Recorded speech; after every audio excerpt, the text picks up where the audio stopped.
ആയുഷ് എന്ന് പറയുമ്പോൾ നിങ്ങൾക്കെല്ലാം അറിയാം, ആയുർവേദം, യോഗ, യുനാനി, സിദ്ധ, നേച്ചുറോപ്പതി, ഹോമിയോ ഇതെല്ലാം ചേർന്നതാണ് യോഗ, നേച്ചുറോപ്പതി നമ്മൾ ഒരുമിച്ച് പറയുന്നു.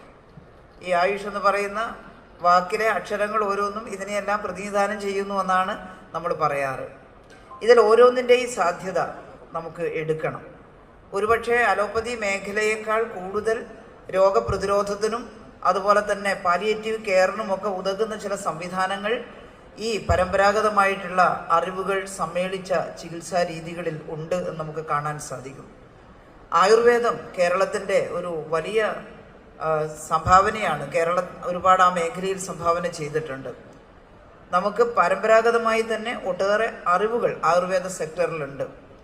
ഇവിടെ നമ്മുടെ പശ്ചിമഘട്ട മലനിരകളിലും നമ്മുടെ തീരപ്രദേശങ്ങളിലും നമ്മുടെ വയലുകളുടെ കരകളിലുമൊക്കെ ആയിട്ട് ഒരുപാട് ആയുർവേദ